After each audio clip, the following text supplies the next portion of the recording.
قریب تھا تو حضور اکرم صلی اللہ علیہ وسلم نے صحابہ سے بات فرمائی، رمضان کی اہمیت بٹھائی، رمضان کا شوق دلایا۔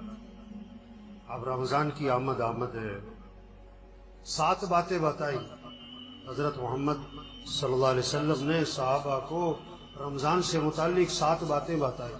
یہ 7 باتیں ہر گھر میں اس کے تذکرے ہوں، بچوں کی زبانوں پر، بوڑھوں کی زبانوں پر، مجلسوں میں بیٹھے، صبح سیر کر رہے ہیں، دوستوں میں بیٹھے، یہ باتیں کریں۔ یہ 7 باتیں اللہ کے نبی نے صحابہ سے فرمائی رمضان سے پہلے۔ پہلی بات فرمائی کہ دیکھو رمضان کا مہینہ آ رہا ہے، یہ برکت والا مہینہ ہے، برکتیں سمیٹو، برکتیں، گھر بنیں گے برکتوں سے، مسئلے حل ہوں گے برکتوں سے، پریشانیاں ختم ہوں گی برکتوں سے، پیسوں سے نہیں۔ یہ پیسے کمانے کا مہینہ نہیں ہے، پیسے جمع کرنے کا مہینہ نہیں ہے، یہ برکتیں سمیٹنے کا ہے۔ برکت سے مسئلے حل ہوتے۔ بکری 1-2 بچے دیتی ہے، کٹیا 8-10 بچے دیتی ہے۔ ریوڑ کس کے نظر آتے؟ ریوڑ؟ بکری میں برکت ہے، بکریوں میں برکت ہے، برکتیں سمیٹنے کا مہینہ آ رہا ہے۔ دوسری بات فرمائی حق تعالی شانو اپنے بندوں کی طرف متوجہ ہو جاتے ہیں۔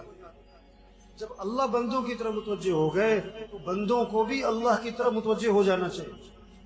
اب کتنی عجیب بات ہے، اللہ تو بندوں کی طرف متوجہ ہو اور بندے اللہ کی طرف متوجہ نہ ہو۔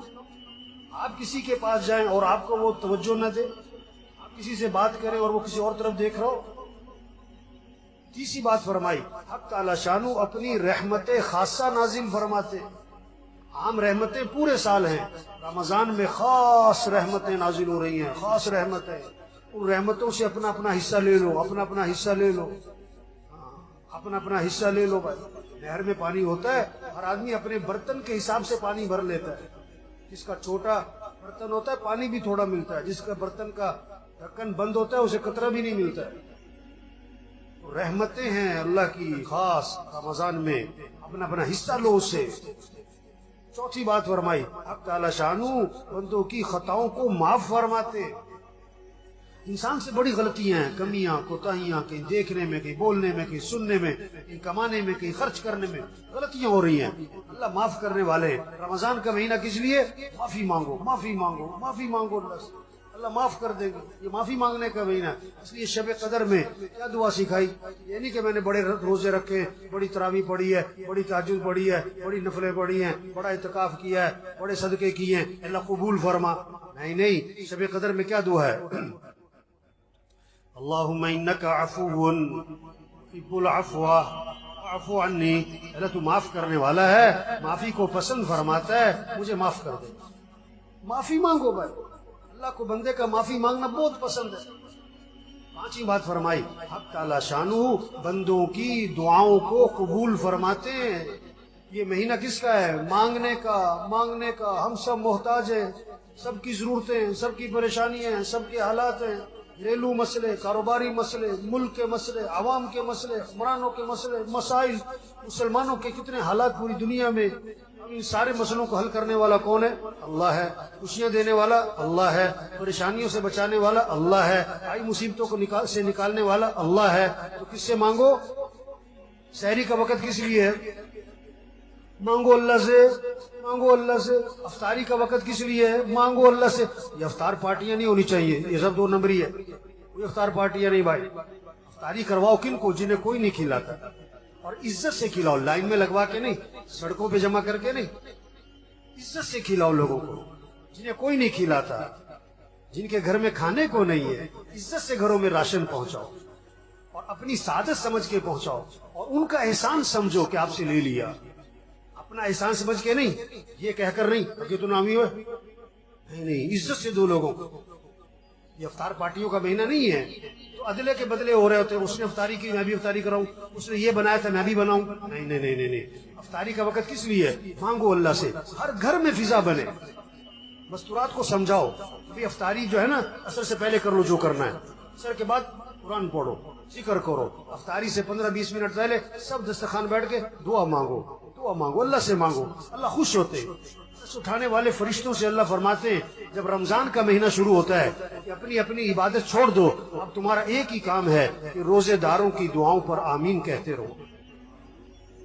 یہ مانگنے کا مہینہ آ رہا ہے، مانگو اللہ سے، مانگو اللہ سے۔ ایک اللہ کی ذات ہے جس سے مانگو تو خوش ہوتا ہے، نہ مانگو تو ناراض ہو۔ خزانے بھرے پڑے ہیں، وہ سخی ہے، وہ کریم ہے، وہ جواد ہے۔ چھٹی بات فرمائی، حق تعالی شانہ فرشتوں کے سامنے فخر فرماتے ہیں، دیکھو میرے بندے دن میں روزہ رکھتے ہیں، رات کو میرے سامنے قیام کرتے ہیں، رکوع کرتے ہیں، سجدے کرتے ہیں، میرے سامنے ہاتھ پھیلاتے ہیں۔ گرمی ہے روزہ رکھا ہوا ہے، اور دن لمبا ہے روزہ رکھا ہوا ہے، بھوک لگی ہوئی ہے روزہ رکھا ہوا ہے، کھانا سامنے پانی سامنے نہیں پیتا ہے، کوئی دیکھ نہیں رہا، میرا ڈر ہے۔ اللہ بندوں فرشتوں کے سامنے فخر فرماتے ہیں، دیکھو میرے بندے روزے رکھ رہے ہیں، میرے سامنے رات کو قیام کرتے ہیں۔ ساتویں بات فرمائی، حق تعالی شانہ تمہارے تنافس کو دیکھتے ہیں رمضان میں، نیکیوں میں ایک دوسرے سے آگے بڑھنا۔ یہ کہتے ہیں نا سیزن آ رہا ہے، تو دین داروں کا، ایمان والوں کا رمضان کیا آ رہا ہے؟ یہ نیکیوں کا سیزن، قرآن کا سیزن۔ یہ رمضان اور قرآن اس کی خاص مناسبت ہے۔ جبریل علیہ السلام رمضان شریف میں آتے تھے حضور صلی اللہ علیہ وسلم کے پاس، اور قرآن کا دور فرماتے تھے۔ ہمارے گھروں میں فضا بنے، بچے بچیاں مقابلہ ہو، اتنے سپارے پڑھے میں اتنے پڑھوں، اتنے نفل پڑھے میں اتنے پڑھوں، اس نے اتنی تسبیح کری میں اتنی تسبیح کروں۔ یہ رمضان تنافس، نیکیوں میں ایک دوسرے سے آگے بڑھو۔ یہ پیسہ کمانے کا نہیں، یہ بازاروں کا نہیں، یہ موبائل کا نہیں۔ یہ رمضان کے مہینے میں موبائل بند کرو، موبائل بند کریں، ٹی وی بند کریں، ٹی وی بند کریں۔ ٹی وی کا نہیں ہے، موبائل کا نہیں ہے، سیر سپاٹوں کا نہیں ہے، کھیل تماشوں کا نہیں ہے، فنکشنوں کا، تقریبات کا نہیں ہے، افطار پارٹیوں کا نہیں ہے۔ یہ اعمال کا مہینہ، اعمال کا مہینہ۔